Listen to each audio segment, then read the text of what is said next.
Welcome to your favorite show, The Discussion. I'm your host, Chelsea Okonji. This show is proudly sponsored by the Suya Spot, Canada's #1 African barbecue, serving and satisfying your Suya needs from multiple locations across the GTA, including Scarborough, Toronto, Woodbridge, Mississauga, and Manitoba. Listen, I've tried it myself. It's amazing.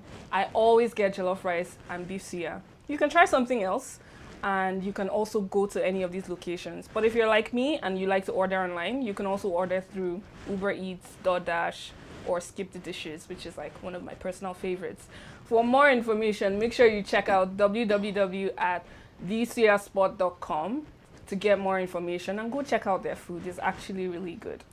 Now, our guest today is not only an advocate for women empowerment, she's also a speaker, also a paralegal, and now author of a brand new book, Child of an Immigrant. Please join me in welcoming Sandra Anin. All bells and whistles here for you. Yes. Welcome to the show. Thank you so much. This is the first time of you coming, and hopefully this is not the last time. No, it won't. So first of all, let's just start off with, how are you? You look amazing, by the way. Thank you so much. I tried. You're good. Now we're here to discuss your amazing book. Listen, if you haven't seen this or read this yet, I don't know what you're waiting for. How did this start? How did the journey? Oh, the journey. Start. So this was something that it came into fruition, like I would say maybe about 6 years ago. There was a women's panel. There was a discussion for an African Music Week, which actually just passed. Okay. And it was a question that was posed to me like, hey, what do I see myself doing in the future? And I was like, I want to write a book. And it was just something I thought of for a while. Yeah. I did like some classes, some seminars to try and figure out how to get there, because I didn't know where to start. Like, how do I write a book? Yeah, that's what everyone like. Honestly, everyone that wants to start is like, where do I even start from? Exactly. Well, you've known this for 6 years. Yes. Wow. Yes. And, with the pandemic, I was just like, you know what, let me write. I seen a friend of mine had published her book. Okay. So I was just like, you know what, no, I have to contact her and get this going, because it's a pandemic. Yeah. We have so much time on our hands. And I was just like, I'm bored after the 9 to 5. So I was like, let me get this book going. So I contacted her publisher. And I got going. The publishing company is Daughter of the King Publishing. Oh. So I got into contact with her, and she's like, girl, write, send me your book, and let's get it published. Wow. So now it's not that easy for most people, especially people that are at home right now watching and want to get into writing a book. First of all, let's talk about the story itself. Have you always known what you were going to write about, or you just knew, I'm going to write a book one day, I don't really know what it's going to be about? No, I always had the idea. I used to play around with the name of the book on Facebook, actually. So I'm someone who, I'm like cryptic or something. Like sometimes I'll make these statuses and I know people ask like, oh, what does it mean? Yeah. So I played around with the name. At first I thought of, okay, I want to write about something that everybody faces. Like, my parents are immigrants. They migrated here from Ghana, And I was like, I want to talk about why, like, from their journey from Africa to Canada, and them just not being able to do what they initially were doing. So my dad he was actually an architect back home. And, you come to a different land and you're not the smart guy anymore. They push you back. Hey, you got to go to school. You got to do this. Yeah. So, Child of an Immigrant came about because I was like, there was a time where I was like, everybody was a nurse. Yes. Shout out nurses. Shout out to nurses. The pandemic, shout out the nurses. But there was a time. And I was just like, I can't do that. I'm not going to do that. I couldn't. The sight of a needle now, even at my big age, I start shaking and I try and talk myself out of getting that, So I was just like, let me talk about that. Let me talk about the struggles that, my character went through in terms of just, this is not for her and her trying to find herself. She's a teenager and a lot of things happen around her. And sometimes I think that's what parents forget. Like, could be so many things going around in your child's life that you don't know. You don't know. And you impose your wishes on them. And it's hard. But as African parents too, it's hard to talk to them. So that's a whole different conversation. Exactly. To be honest. No, when I saw the book and when I read the title, I was like, wow, someone is actually writing for us. Like, it's very relatable in the sense that almost everyone I know has been an immigrant or is an immigrant in some way. And everyone just knows that we all have the same or similar struggles, but no one has actually gone into writing or put anything into writing about it. So when I saw this, I felt like a connection to, someone is actually doing something for our community and bringing awareness. So which is really cool. Yes. People don't know that you're originally from Ghana. Yeah. A lot of people don't know, actually. A lot of people don't know. Do you speak any of your traditional language? Yes, I do. I was born here, but my mom, I don't know what it was, but she just said she's going to speak to me in Tree. So growing up, I don't know if Tree was like something that I knew how to speak first before English. So it was very weird, like a Canadian born. Yeah, and I'm like fluent in speaking it, writing it, and reading it. So that's amazing. Yeah. Shout out my mom, she did good. Shout out to your mom. Now, you've already told us about the inspiration behind the book and how it came about. The book also comes with puzzles. Yes. Which is a very, very brilliant idea, in my opinion. Can you tell us a little bit more about where you got the inspiration to include puzzles in the book? Yeah, so, I kind of wanted to have something for everyone. Right. So my book, I know they say, the cover can be a bit deceiving. So that's why I want people to read it. So the book, it's more so like it focuses on a teen's life, so a journey. So I would say preteens, teens, anyone can read it. And then I came with the puzzles because I was like, I want something that can showcase for other little Black girls to see like, hey, I'm putting a puzzle and she looks like me. Yeah. She has braids like me. Exactly. Oh, mommy, she's a judge. She's a doctor. Like, I could be a judge. I could be a doctor. Because I feel like when you instill and implement certain things into children from young, like the sky is not the limit. That's true. You know what I mean? Like, you're supposed to affirm these things, these conversations, these things with children. And I want to see my people win. I want to see my little Black girls win. That is true. Yeah. And it's like you said, representation matters. I feel like a lot of young adults now, especially Black people, are doing for the kids that are growing up what we wished someone would have done for us. Exactly. In terms of, things like representation and so forth.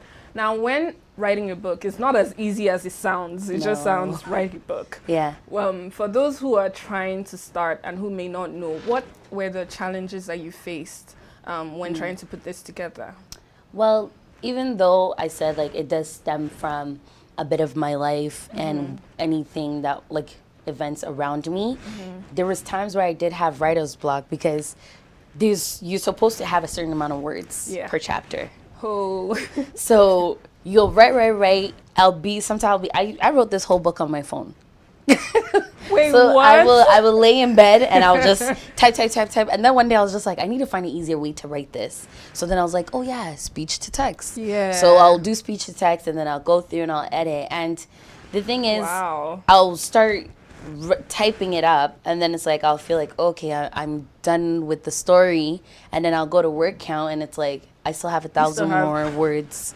So like writing an essay in high school. Exactly. So then it's like you get a bit of writer's block, or I'll write like 4 chapters where the whole story flows, or and then it's just like, wait, but I didn't say this in this chapter. So it's like I have to make sure like it aligns, because I'm like, there's gonna be that one person that's gonna read it and say, hey, you said this here, but then in here it said this. That is true. Exactly. So I would say that was like the difficult part, is just at times thinking like, oh my gosh, this is juicy. I'm done this chapter. Now the next chapter will reveal certain things, and then I'll go and see like, oh, I need 600 more words. Wow. Yeah. And then you just have to keep going to be able to get over that. Yes. I mean, to be honest, we would have to say thank you for this because it looks It looks amazing. Tell us a little bit about the cover art. Okay. Yeah, the animation. The cover art. So, in the cover art, I have a couple of words that are crossed out. I have fear and doubt that's crossed out, because I would say in my teenage years, even though I come across as very, this is what other people said. You don't agree? I agree. Like, I've come across very bold and outspoken and sure myself. There's a lot of fears that I had. Like, there's plans that I had in place that I stated or I wrote down for myself as a teenager that, you know, came to a time where I didn't attain those goals. And then I become fearful, like, oh my gosh, if I didn't get this done, what's going to happen? Or there was times where I doubted myself because maybe other kids in my class or something, where it was like, how come you were able to get an A or understand this right away, and how come it's taking me a little bit longer? Or, you know, when I applied for uni and I didn't get accepted to the university I wanted to go to, I doubted myself. I was like in a dark place because I felt like my grades were good, I was good, so why didn't I get accepted to the school? And I felt, and you see, this is another thing, lack of information.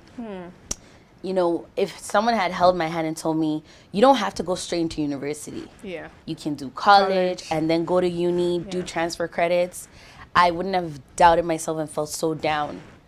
But I did, and you know what I mean? And I didn't have, like, who was I going to talk to? I do have older siblings, but they didn't grow up with me. Yeah. And it's like my parents could not advise me on, okay, go to college for, you know, them is university and that's it. Shout out to African parents. Wow. No, that's really, really quite a journey that you have put forward here. And even just to put it in the art and to show that you were able to overcome like fear and doubt, and what is highlighted on the book is confidence and bravery. I feel like that speaks volumes, even especially to young girls. Yes. Now, what message do you want people to take away from this book? The message I feel that people should take from this book, not even one, they should take from this book, is that there's many adversaries around us. Our environment shouldn't depict us. And you can do it. Don't let people talk you down. Don't let people marginalize you or put you in a box where it's like, oh, you just have to do this and that's it. No. Because if that was the case, I wouldn't be sitting here. Exactly. You wouldn't be sitting here. Exactly. You know, like my older sister, every day she wanted to do journalism. She didn't do it, but you know. So it's just the message of go after what you want. Don't. It could take you 6 years, 20 years. Just go after what you want, and just love what you do for the rest of your life. Don't wake up one day and hate yourself for not, you know, pursuing your dreams. Exactly. And don't let anything hold you back. Well, on that note, we're going to take a quick short break. We'll be right back. Stay tuned. Canada's #1 African barbecue, the Suya Spot. Serving and satisfying your Suya needs from multiple locations across the GTA, including Scarborough, Toronto, Woodbridge, and Mississauga. Also located in Winnipeg, Manitoba. Visit any location today or stay home and order through DoorDash, Uber Eats, and Skip the Dishes. For more information, check out our website at www.thesuyaspot.com or call the toll-free line at +1 866 448 7892. The Suya Spot. You built it, now use it. Vous l'avez construit, utilisez-le. Canada's #1 African. Welcome back to your favorite show, The Discussion. I'm your host, Chelsea Okunji. Remember, this show is sponsored by Suya Spot, your #1 African barbecue. Wherever you want to get it from, you can just order online or go to the website at www.thesuyaspot.com. We're here chatting with Sandra Anin, and we've been talking about the lovely, lovely book, Child of an Immigrant. Now, before we even get into anything else, you are also a paralegal. Yeah. You are also you're also the owner and founder of Embody, which is wine, essentially red and white wine. How do you even juggle everything? I'm a crazy person. That's the short version. I just have always been that kid. Growing up, I want to do everything. Everything. And I will do it. So that's I will do. That's the spirit. Yes.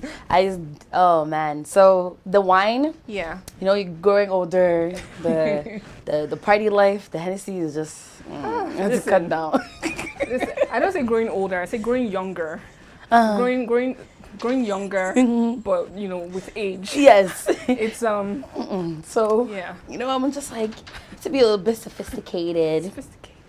I'm someone who I love self-care. Yeah. And I'm like, who is going to self-care with Johnny Walker? Yeah. So you need to self-care with some wine. Yeah. So I came out with Embody.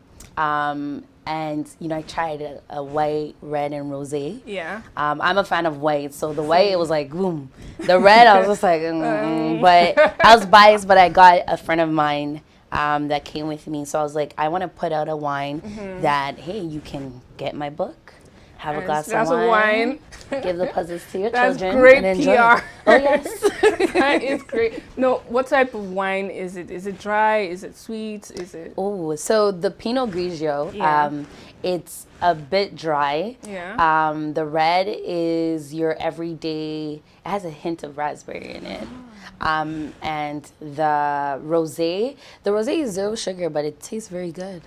Yeah. You see? And it gets you there. Like a glass. I think a glass is more than enough. It's more than enough. Yes. Where can people find this? So right now I am working on a website, but people can send me a message. Yeah. I do delivery and pickups for the bottles.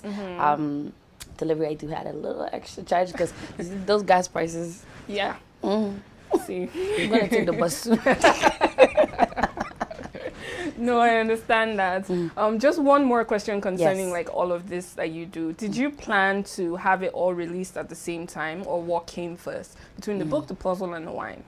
So with the book was supposed to come first, and then it was supposed to be the wine and the puzzles. However, writing a book, there is a bit of hiccups here and there. As expected. Oh, I almost cried. But you pushed through. I did cry. Yeah, I cried. Because it was just, I was having a bit of delays where I don't know what was just working against this book. It was ready to go, and then my book wouldn't upload on Amazon. No. And then all of a sudden my book, which was in English, became in Chinese writing, and it was ready to go printing, and I'm like, you guys are gonna print my so it was just wow. I don't know, it was just little hiccups. Yeah. But it was ready, it was on Amazon, but obviously like printing and stuff like that, so I got my books printed, but the wine came first, then the books came after, and then the puzzles. So honestly, these are just like technical delays. Like it happens, and it's COVID. So yeah, but you see what the delays led to. Yes. And now we're celebrating. Oh yes, oh yes. So one more thing: how do you leverage on your expertise as a paralegal?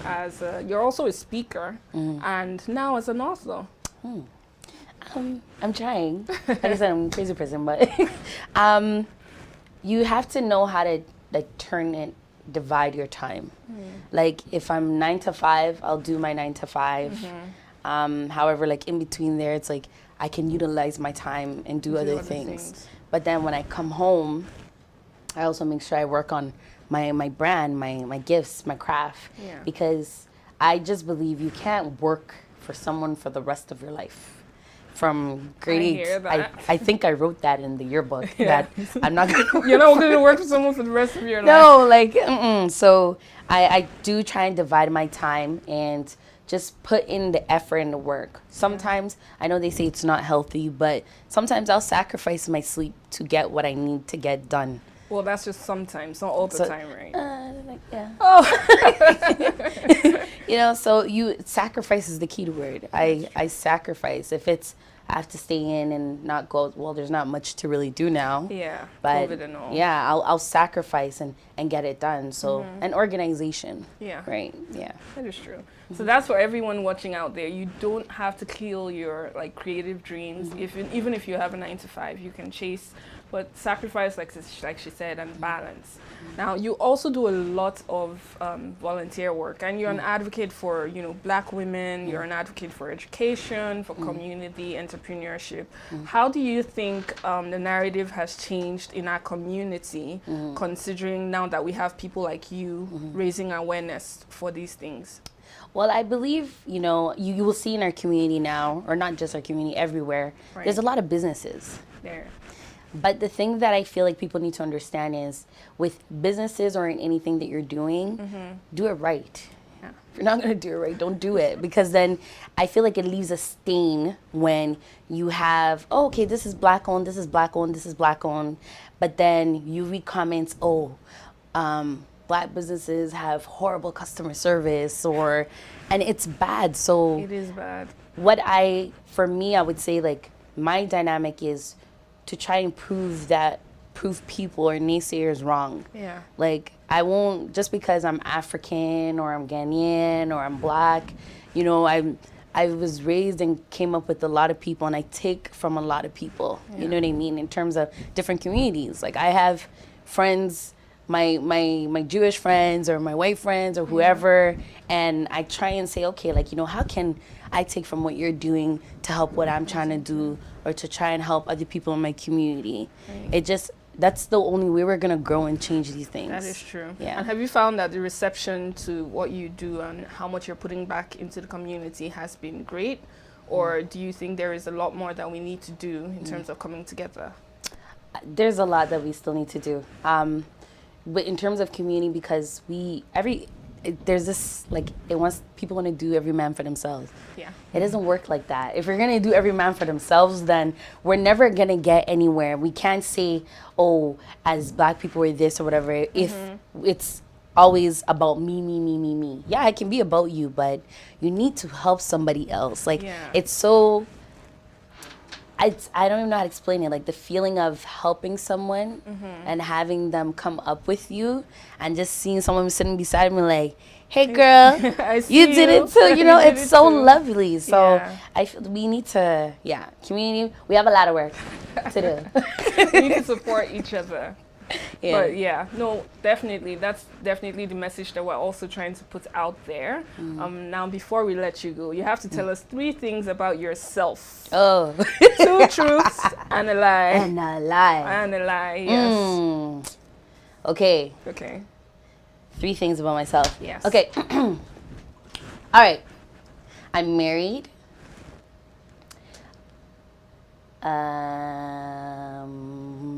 I love soccer, and my favorite color is red. So now we're going to leave the audience to choose which one is false or not, or which one is true. Yeah. But I also have like a guess. Yes. So Tell me which which are the truths and which one is the lie. To be honest, I might think you might like soccer. It's possible. I'm trying to look at your face. If you give me anything. No, I have a poker face. I can see that. You're not giving me. Okay, No. you love soccer. That's true. Your favorite color might be red. This poker face is throwing me off.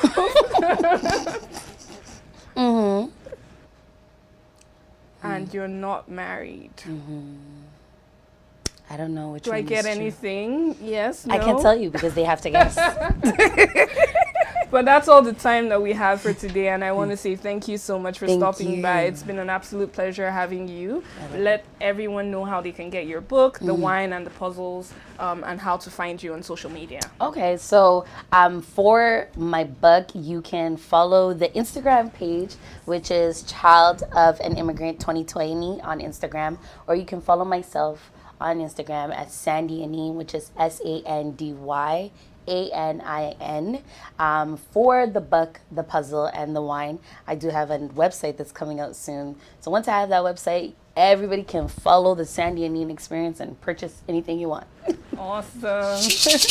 And on that note, we'd like to say thank you. I'd like to say thank you to our viewers again for joining us on a beautiful and an amazing show. You heard Sandra on how to get a hold of all the products. Thank you for tuning in on the GBKM network. Remember that this show, I would also like to thank our sponsors. The show is sponsored by the Suya Sports. You can always pick up an order of the Suya Sports at any of the locations across GTA or even in Winnipeg, Manitoba, or you can order online through Skip the Dishes, Uber Eats, or DoorDash. And thank you again. I'm Chelsea Okunji, the host of the discussion. See you next week, same time, same place. Canada's #1 African barbecue, the Suya Spot. Serving and satisfying your Suya needs from multiple locations across the GTA, including Scarborough, Toronto, Woodbridge, and Mississauga. Also located in Winnipeg, Manitoba. Visit any location today or stay home and order through DoorDash, Uber Eats, and Skip the Dishes. For more information, check out our website at www.thesuyaspot.com or call the toll-free line at +1 866 448 7892. The Suya Spot. You built it, now use it. Vous l'avez